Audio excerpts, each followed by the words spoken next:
What's up, and welcome to another episode of Winged Octopus. This is Tyler here alongside Tess and Greg. Tess, how you doing tonight? I'm wonderful because I have a glass of wine now. Today was a shit show, but wine makes everything better. Good. Bottoms up. That's good. That's always a good thing. We're getting close to the holidays. Always a great thing. Greg, how you doing tonight? I'm good. I'm drinking a Bell's Brewery Oarsman Ale and waiting for I'm Christmas. not drinking for the game tonight. Yeah, I'm not drinking for the game tonight. The Red Wings are actually have me sane. Although the other night, playing the Leafs, I had to drink. And I had to drink hardcore before that game. And you know what? They ended up winning, so I probably should have kept the mojo going. But you know what? Whatever. Yeah, you should be drinking. Now we're going to lose because of Jonathan Ericsson and you. Don't blame me. Jonathan Ericsson is the culprit of every problem that we have. No, I'm just kidding. There's a lot more problems that He's cut a lot big deeper part of the problem, than though. Jonathan Ericsson, Okay. including one general manager, Ken Holland. But we're not going to get into that tonight. We will, however, get into that pretty soon. Greg, I want you to take it away, please. All right. Well, first we're going to do a little shout out to Howie's Hockey Tape. Listen, if you play hockey and you've never been to howieshockeytape.com, what are you doing with your life? Howie sells hockey accessories to most of the major leagues. They've got tape, they've got pucks. I was just on their website. They've got laces. They do custom stuff. If you go there and you do an order to howieshockeytape.com or .ca for the folks in Canada, and use promo code WINGEDO, you will get 10% off. Save money for Christmas. You know you already spent all your money, but if you still need pucks, go there, use our code. You get 10% off Howie's Hockey Tape.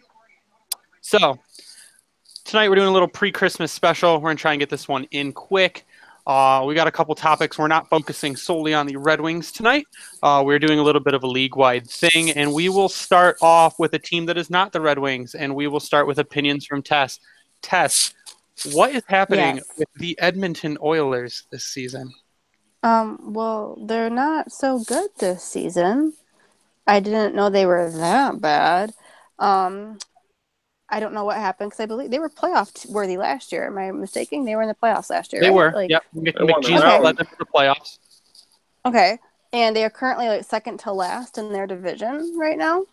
Yep. If my standings would load, but I don't know exactly what their points are right now. But I don't think McJesus is being McJesus-like unless he's the only one that's playing. I mean, I haven't really heard that much about him, so I think that's concerning since they got so much hype last year. Yep. I mean, they're not my favorite team, so I don't really care. However, I think for the league, it was good to have them start, on that uphill trend. But I don't know really what their issue is. They seem like just rely on McDavid. I think that's their problem, honestly, that they relied too much on McDavid to carry them, which he can, but he shouldn't have to.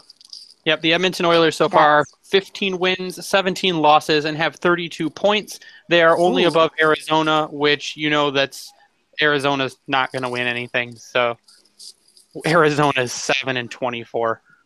Tyler, what do you think about the Oilers? Yeah, the Oilers are an interesting team. I mean, you locked up Connor McDavid with the big contract, and he's played okay. He's played better as of late. He's got 40 points in 34 games, which really is not bad. And then you got Leon Draisaitl, who they also locked up. I think they locked him up a little bit too soon. They probably could have given him the bridge contract. They didn't. They elected to give him the long-term deal. And he's only got 25 points in 30 games.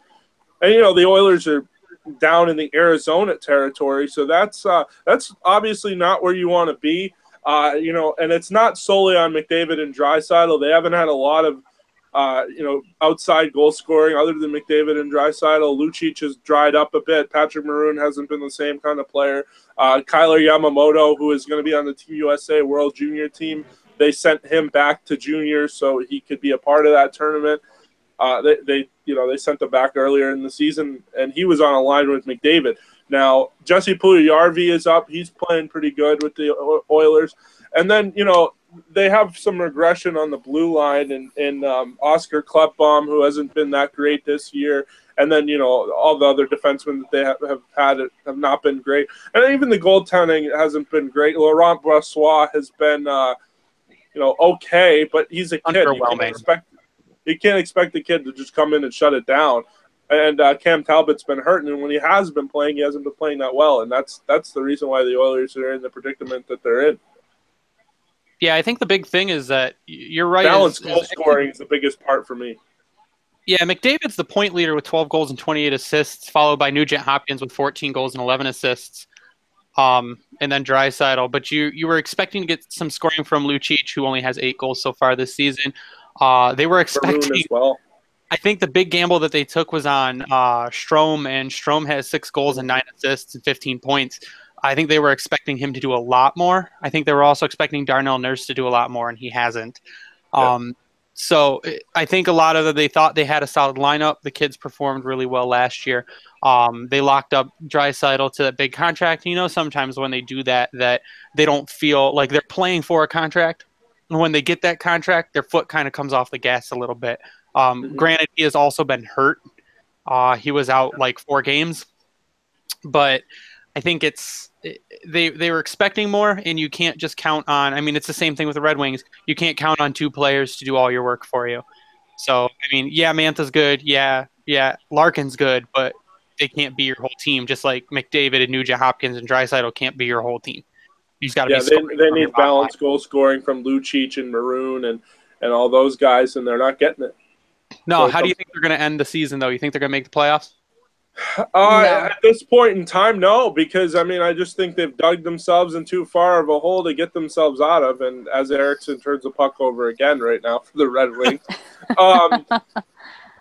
yeah, they've just dug themselves into too deep of a hole, and they're not going to get out of it unless, you know, they go on a historic streak, and I just don't see it happening. Tess, do you agree that it would be robbery if the Edmonton Oilers got the number 1 pick again? It's annoying. Like, it can't happen every year. Okay, not every year, but, like, I do think so. Like, come on. Give somebody else a chance. I feel like imagine they're only imagine Edmonton, McDavid, and then Rasmus Dahlin on defense.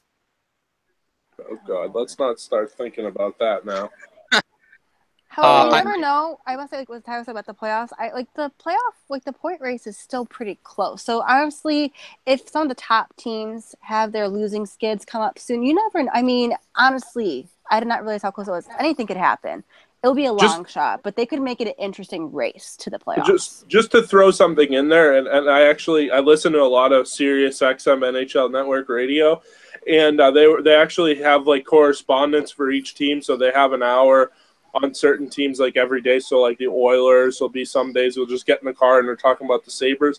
And interesting, they were talking about the Oilers the other day, and one of the writers for the Oilers was on there, and he basically said, okay, yeah, they've dug themselves a deep hole. They've still yet to play San Jose. They've still yet to play Los Angeles. They've still yet to play Anaheim. They've still yet to play Vegas. They still have to play them a few times. They've just dug themselves too deep of a hole, and it looks like it's just going to be way too far to climb out of. Yeah, I agree. But what could help them out is are the refs, right? The refs could help out the Oilers, get them some penalties, get them some points. What do you guys think of the refs this season? We'll start with you, Tyler. Yeah, I don't think they've been that bad. I think early on, you know, it was almost like, look, you guys are going to learn not to slash players, or we're going to call every single slash that it's, you know, on the hands, anywhere near the hands. It's kind of turned into international hockey. You talk about the World Juniors and the Olympics. It's kind of turned into IIHF. You slash someone around the hands or on the stick, like up on the shaft of the stick, you're getting called. That's what it is.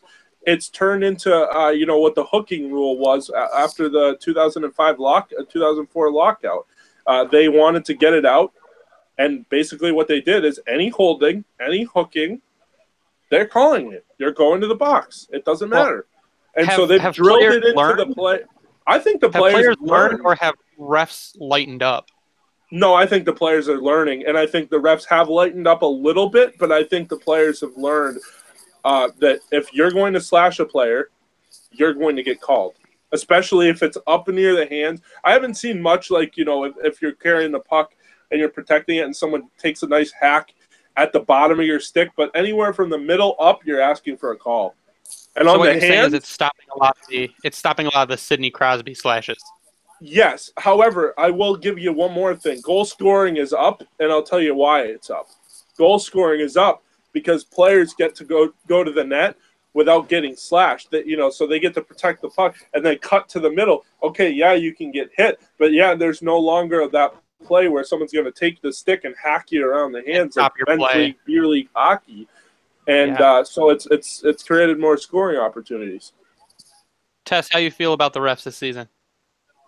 I agree with Tyler. In the beginning of the season, I think we were all aware of how the harsher, stricter rules for slashing. Like I felt like even if you like look like you were about to slash someone, they're like, oh nope, go in the box. So they were very, I guess, what's the word I'm looking for?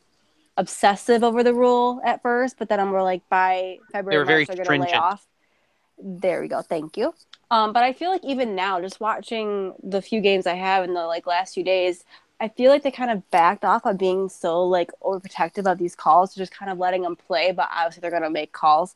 But yeah, slashing, I'm fine with that being called because I wouldn't want to be slashed on the wrists. I don't think they want to. I mean, some careers could end from that.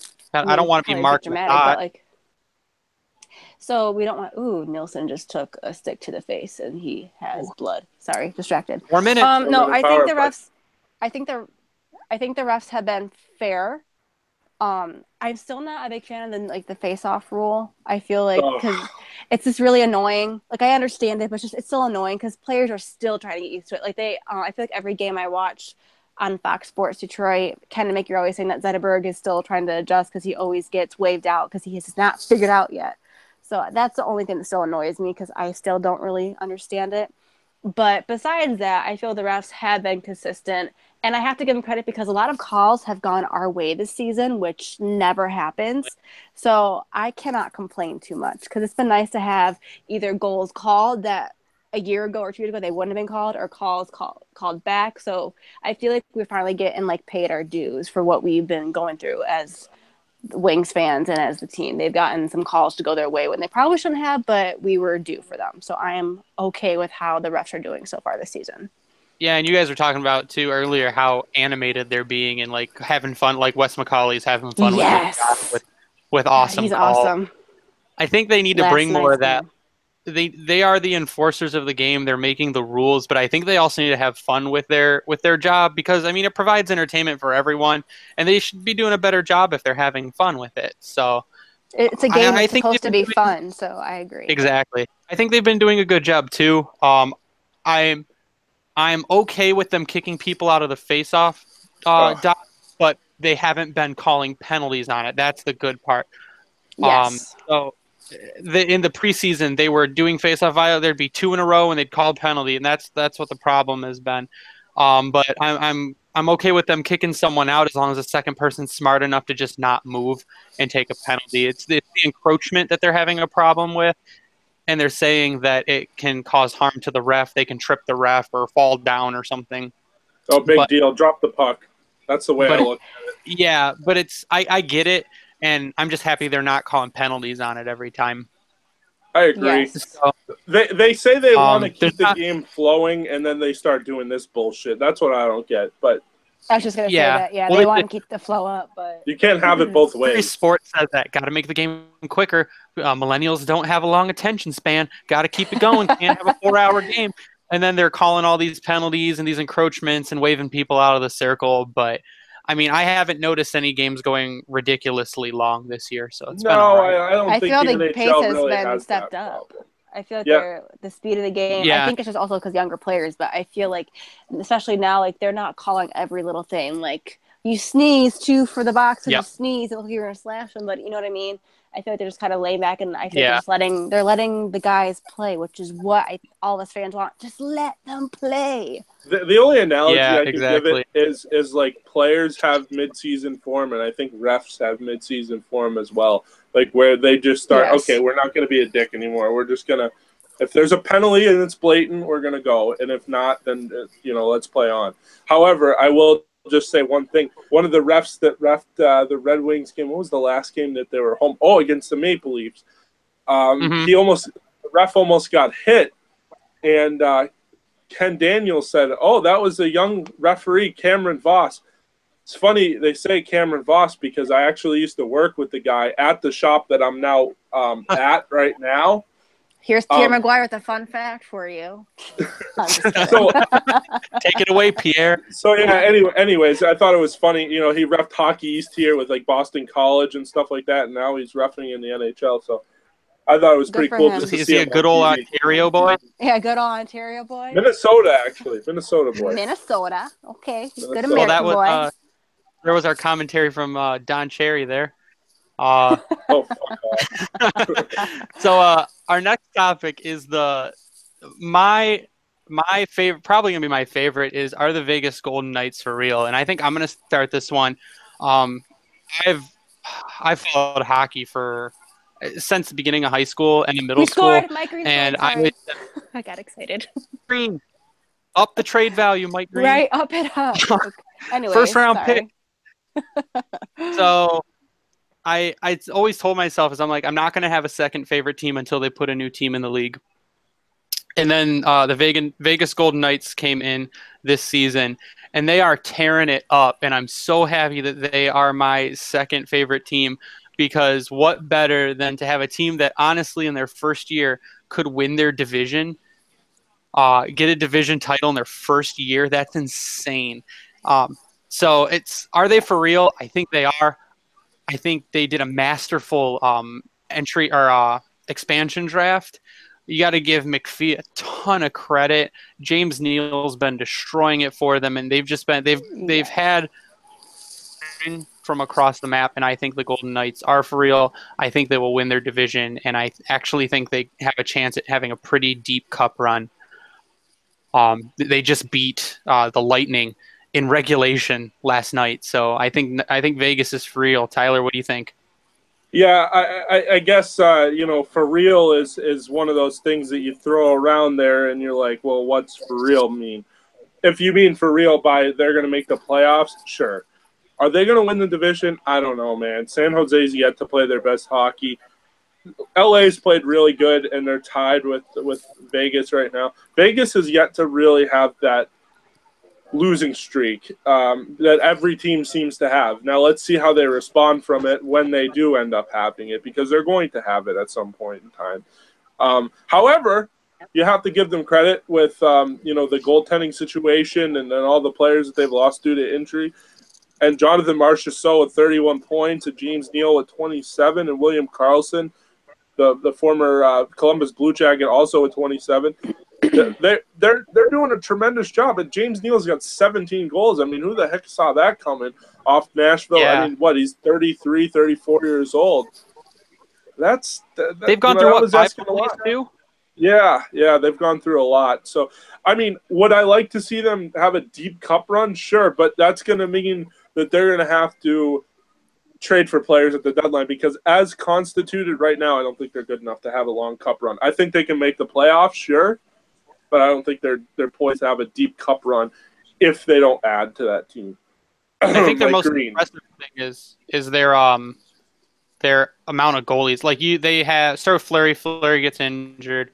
They bring up Subban. They play Oscar Dansk. They play Maxime Legacy. They've played a ton of people, all their goalies have performed spectacularly. And if they're that deep in goal, I don't see why they wouldn't. If you say they need to make trades at the deadline, trade away one of your goalies. You've got like 4 solid ones. Yeah. Trade away one of your goalies, pick up some people. Trade from depth. The Golden Knights. I agree. Awesome. Tess, how you feel about the Golden Knights? I am really happy where they're at, because I believe a few shows ago, like we were doing preseason, we did like predictions about the Golden Knights, and I said I really hope they do well, because as an expansion team, you don't want their first year to be a total failure, because it kind of just looks bad on the league as a whole, because the league is trying to expand. And I don't think any of us were like, why the hell you would put a team in Vegas, like another desert team? Like, we see how all that's working out in Arizona. So, like, at first I was skeptical, but then you saw the players they got, and you just, like, I think if you're a fan of hockey, you want to see the game grow. So to see them be tied in their conference with 46 points, I believe they're tied with Nashville and they have what? They're 22-9-2. I don't think anyone saw that coming except like people like me and Greg who are like, let's do it, expansion team.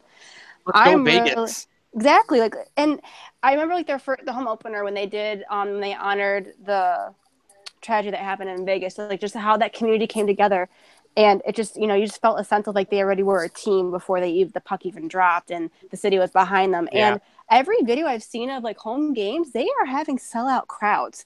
It's turning out to be a genius idea, and people are getting really into it. And I think it's totally awesome. Like, more hockey fans, the better. And the team feeds off the crowd's energy. Like, they enjoy. I believe I saw a stat yesterday during the Wings game. I believe Vegas is like top 3 for home wins, like, or having the best home record. Yeah, something like that. Which for their first season is like remarkable. They have broken every single expansion team record. That's okay. I believe I saw them tweet that out yesterday too. But like, what more? Like, the NHL could not have like plan like any better. I think Vegas is surpassing everyone's expectation and goals, and I would like to see them have a deep playoff run. I'm curious to see like if they do have a losing streak. I feel like every team does, but there's always those few that just don't, and you get really mad because you want them to, because your team always has them. If they don't have it by the trade deadline, I'm curious to see what players are actually asking to go to Vegas. They do have a legit chance. That would be really interesting, because I don't think anyone back in September is like, I'm gonna go beg to go play for Vegas in February. So I'm hopeful that they could go far in the playoffs. It's definitely going to make the playoffs, but they could win the division. I just think it'd be great for the city and the sport as a whole. So I am all on this Vegas Golden Knights bandwagon. I am all aboard. Let's go. And now they're doing charity with puppies, and it makes them even better. Puppies, not my heart. Puppy charity.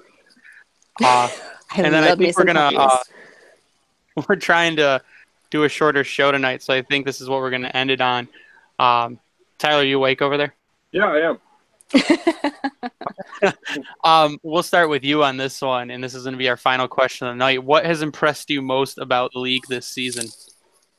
Well, about the league itself, I mean, you really got to look at the team. Or in the league. What's that? Or in the league. About the league or in the league? What is impressed you most about that?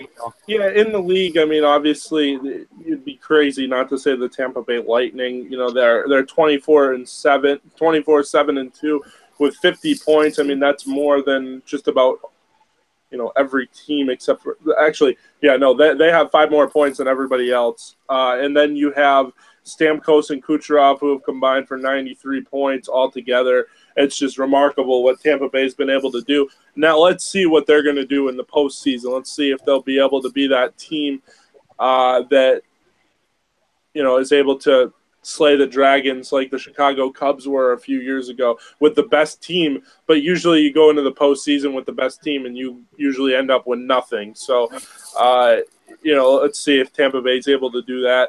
And then, you know, obviously the young players that have come into the league, Nico Hischier, Clayton Keller, Brock Besser, they've all been really good. And Brock Besser has been remarkable for the Vancouver Canucks. So, and they're going to get even better in a few years with Elias Pettersson going to join that team maybe next year. So the rich get richer there in Vancouver, and I think before long the Canucks are going to be a power in the West. Tess, what is your what impresses you most about the league so far? I'm going to go back to like the whole Vegas thing. I think that having an expansion team do incredibly well helps your sport overall in the league and makes you look like the good guy for once, which I don't think Bettman has looked like a good guy in his entire tendency as the freaking leader of this wonderful game. So I think having an expansion team do well is awesome, because also they are in a travel destination. So you have all these people from all over the world and all over the country there. Like, you're gaining hockey fans, you're creating hockey fans, like the sport and the brand is growing, which I think is great. I think the refs being consistent have helped me tolerate the game even more. Like we said earlier, the refs are just being consistent. They're kind of being more laid back. Goal scoring is up, which is something they've been talking about for years. You want to have more goal scoring, and it's finally happening. We have more young little babies coming in this league, and they are just, you know, amazing and doing things that I can only dream about doing. I think overall this season is doing pretty well, minus the fact that they are not participating in the Olympics. But that's a whole other discussion. That's like their only downfall. But in every other aspect, this season I think has gone like storybook worthy for the NHL. Like they have scripted it very well so far. Yeah, I'm also probably going to say Vegas. Being able to bring in a team brand new, do a draft like that, have them come in and have instant success, have an instant fan base, have the entire city rally around them when no one thought they were going to. I think that has been probably the highlight. Nikita Kucherov so far has 23 goals and 25 assists. The man is insane. I don't think anyone thought this was going to happen either. But Kucherov has been great. And I think the other thing is that the NHL's willingness, though it may not be Gary Bettman's willingness or want to, because I hate that little demon man, but Weasel. The NHL's willingness to expand, and now talking about the Seattle expansion. Yes. That could possibly be happening in a couple years. Excited to see them go to new places, to maybe move some teams around, to get new teams. It's their willingness to, like you said, even though they're not going to be in the Olympics, and that's going to piss me off for the rest of the year, that even though they're not going to be in the Olympics, that they're willing to expand, they're willing to listen to people, listen to groups that want teams, and then be able to immediately make teams successful, or at least competitive. So I think the NHL this year is a year where the league is going in the right direction. Wayne Simmons just tied it up. Yep. Yeah, the league's going in the right direction. If you love international hockey and you love the United States and love to cheer for Team USA, watch the 2018 World Junior Hockey Championship on NHL Network. If you don't have NHL Network, don't worry. You can go on twitch.tv. Yes, it's Twitch TV. It is twitch.tv, yep. Yeah, you can go to Twitch TV, and they do like a 30-day free trial, and they have NHL Network, and then you just have to like put your card on there. You'll be able to watch the whole 2018 World Junior Hockey Championship, including the two best prospects in the tournament, Rasmus Dahlin, the brother of Wings prospect of Evgeny Svechnikov. So it'll be interesting to see. You guys want to check out anything about that tournament? Obviously, you can follow USA Hockey, but Tyler, yeah, is that with Twitch Prime? You get to watch it with Twitch Prime? Yeah, like their subscription Twitch? Yeah. Okay, if you have Amazon Prime, you get Twitch Prime for free, I believe. Really? Okay, I didn't know that. Okay, so that's a good thing. So I'm trying to endorse this tournament a little bit because over the last few years, go watch the kids. What's that? What's that? I said, go watch the kids. The kids are the future of this league. Yeah, I agree. The kids are the future of the league. And you wouldn't believe the amount of players that you see in that tournament. And 2 years later, you're like, oh, my God, I've seen this guy play for Canada. This guy played for USA. This guy played for X team. And it's unbelievable. Anyway, so check that tournament out. We actually did a podcast last night, which is live on iTunes. We tweeted it out. It's about the World Junior Hockey Championship. We went into a little bit. We went into a little bit of about the other countries, but it was mostly Team USA. So check it out, guys. Yeah, we scored. Yeah, I think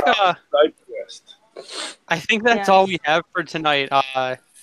Tess, you got anything you want to end with before the holiday seasons? I wish everyone a happy holiday season, happy Hanukkah, happy Kwanzaa, Merry Christmas, whatever you celebrate. I hope everyone has a wonderful holiday season with their friends and family and loved ones, and let's make 2018 our bitch. Yeah. Tyler. Mic drop. Yeah, so Merry Christmas, everybody. Happy New Year, everything like that. Hopefully we do one before the New Year. Maybe not. We'll see. I appreciate everyone listening to us and, subscribe to us. Check out our YouTube page. We're going to be doing some vlogs here coming up pretty soon. Wish me luck in Boston on Saturday afternoon because the Red Wings are going to need it. The Bruins are on fuego right now, and the Red Wings they're playing okay right now. So I guess I like my chances going into that game a little bit more. But 1-6-1 since they moved into the Eastern Conference against the Boston Bruins, and that is not including the series where they lost in 5 games in the postseason. So, anyways, thanks for bringing it up, Tyler. Appreciate it. Thanks for bringing up old wounds. So, Tess, I'm going to start with you. Please shout out your Twitter handle. My Twitter handle is at TMDudleyXO. And Greg, what is yours? Oh, mine is at Bringing the Wing. Yes, follow Greg, follow Tess. If you want to follow me, I don't know why you would want to, but you can follow me on Twitter at Tyler_Seely. You can follow the Winged Octopus on Twitter at Winged Octopus. You can also find us on Facebook, and you can also like us on Instagram as well, or follow us on Instagram, like us on Facebook. Winged Octopus Like as well. us and follow us everywhere. We're looking at a Snapchat. I'm not sure what the holdup with that is. But that's about it, guys. Go Wings. Everybody have a happy holiday season. And hopefully we can open 2018 with maybe the United States putting World Junior gold. And then, hey, maybe Olympic gold in a few months. USA all right, all the stay way. classy, Hockey Town.